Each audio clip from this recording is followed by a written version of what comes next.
Okay, so imagine this. It is January 1956. You are an American diplomat that is posted in the American embassy in Moscow in the Soviet Union. As a junior diplomat, you are given the first morning off to stroll around Moscow to get your bearings and just have a feeling. So you ride the subway to the Red Square and you see something strange. You catch the glimpse of a man who is nearby just eyeing you. And the thought flashes through your mind that this might be, just a tale by the KGB. But you don't think too much about it and you dismiss it as a fantasy. Still, when you leave the subway, the man comes with you like a shadow. When you look in the store window, the shadow would also stop and look. When you cross the street, the shadow crossed the street. When you walk or speed up a little, the shadow just kept pace. And finally you realize, okay, this is a tale. And you are a little bit tired and quite much annoyed.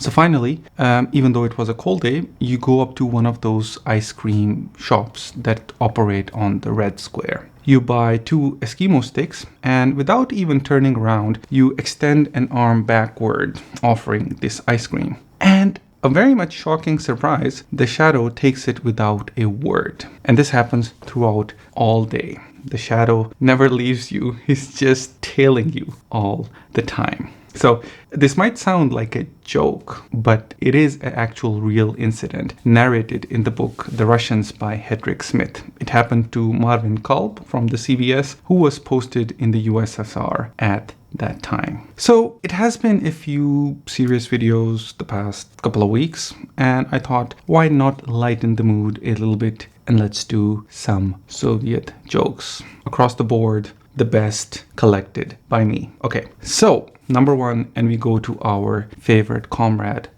Brezhnev. So Brezhnev flies his elderly mother to Moscow to show off how well he has done. I mean, he has done pretty well. He brings her to his huge Moscow apartment, and I mean, it's beautiful, amazing furniture, everything looks gleaming new and everything. And she kind of looks a little bit uncomfortable. Then he drives her to his enormous country house, the country dacha, as it's known in Soviet Union. It was once used by Stalin, and there are rooms after rooms, just gold decor, and then endless lawns, and then just big huge spaces. And he asks her, like, Mom, what do you think about this all? Like, are you happy now? And she just turns to him and then says, Leonid, this is like beautiful and all, but what will you do if the communists come back?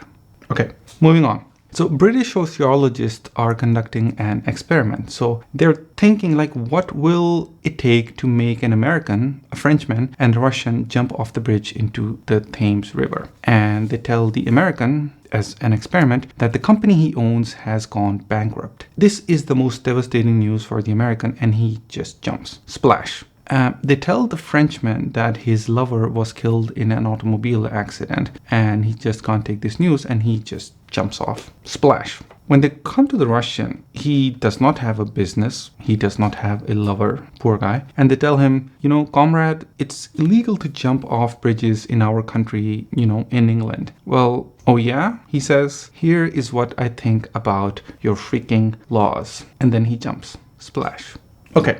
Moving on. So it was the Moscow Olympics, and our favorite comrade Brezhnev went out to read the opening speech. He took to the podium, he pulled out his papers, and he squinted a little as he looked at the speech. And he looked up and said, oh, and the crowd was a little uncomfortable, like wondering what was going on. He looked down again and looked at the crowd and said, oh. The KGB guys who were around him just drew in closer and trying to figure out what was going on. They were worried that he might be having a seizure or something. And he looked at it again, and then he said, oh, again. Finally, one of the KGB men leaned in, tapped his shoulder, and said, Comrade Brezhnev, you are not supposed to read that. It's the Olympic symbol. Okay, so the next one is actually by a viewer on my channel who commented this joke to me. It was thanks to Delta Squad 43. So, Picture this, a man is sent on a business trip to a nearby town. He arrives and then he goes to a hotel and is checked into a room with 2 other guys that arrived a bit earlier than him. So they're all sharing the room. So he walks in, greets them all, and they all gather around the table, get some snacks and drinks, and all seems normal. So after a bit, our guy decides to lay in bed and go to sleep, and the 2 other continue their feast. I mean, they're getting more and more drunk and more liberal in their talk and talking really dangerous jokes and stuff. So our man thinks to himself that, okay, those 2 could get me into real trouble and I gotta do something. And also I'm kind of really tired, so I need to sleep early. So he gets up, goes to the lobby, finds a maid, and then asks her to bring him tea with lemon exactly in 5 minutes. Then he returns to his room, lays in bed, and then does something really strange. He leans into the electrical outlet near the bed and then whispers into it, but makes sure that the other guys hear him, and that, "Comrade Major, may I trouble you to get me some tea and add a lemon if you don't mind?"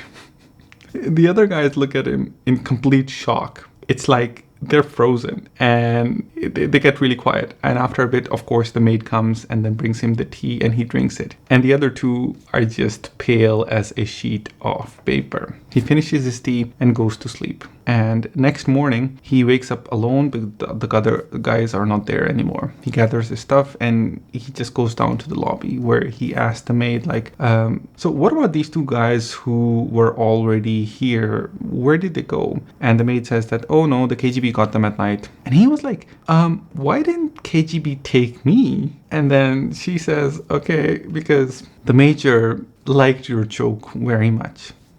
Okay, so here's another one by a viewer, Andre Creason 5526. Okay, so a guy is walking down the street and he sees this massive queue. He's curious to find out what it's for, and he walks up to the last person in the line and asks, "Excuse me, what are they selling here?" "I don't know," the guy says. And the guy walks further along the line and then asks different person, "What is it for?" And the guy says the same thing, "I have no idea." He does this several more times until he realizes, okay, nobody knows here. I'm gonna go to the man or the first person in the line, and he just asks him, okay, so what are you queuing for exactly? And then he says, okay, nothing. I was just feeling a bit ill and simply leaned on the wall for support. Before I knew it, there was a line of people forming behind me. The man says, okay, but if that was the case, why didn't you tell the others in line that it's all a really misunderstanding? And the guy says, well, throughout my life, I've never been first in line for anything before. Okay, next one. Okay, this one is actually a cartoon from the Soviet satirical magazine Crocodile. So, a guy is coming home with his wife with her high heels, and as with Soviet women, they like wearing high heels. It's the winter time and she unfortunately slips on the ice and she just falls down on the icy pavement, clutching her leg, and the man is devastated. Broken! He yells worriedly and then rushes ahead. But surprisingly, he never looks at his wife. He just looks at the bag that she was holding. He takes the bag and pulls out a bottle of vodka, looking at his wife and saying, "Thank God it's saved." Okay, so final one. This is bonus one. And I think this is one of my favorites because this is so absurd. Okay, so the big bad wolf from the Red Riding Hood story. The big bad wolf is chasing the Red Riding Hood. She's wearing her red hat and she is just running, and the wolf is following her. Well, you just wait, you little Red Riding Hood. And then suddenly something changes and then this starts to pour. It's thunder and then pouring. And suddenly the wolf realizes that the Red Riding Hood, her hat, the red hat, is actually not made to be soaked in water, so it's dripping and all the color is draining away from it. And she is just disappearing into the bleak Soviet gray landscape until she's not red anymore, and then the wolf is just left scratching his head there. Okay, where is the little Red Riding Hood when she's just riding in front of him? Okay, this was the final one, and it was just so silly and so stupid that I had to share. But I hope you enjoyed the video, and if you have any more jokes or any more anecdotes that you would like me to cover or talk about, then write them in the comments. And if you have any suggestions on the topics that I should cover, then just write me an email, and my email is down in the description below. And yeah, I wish you all the best. Take care, and I'll see you in the next one.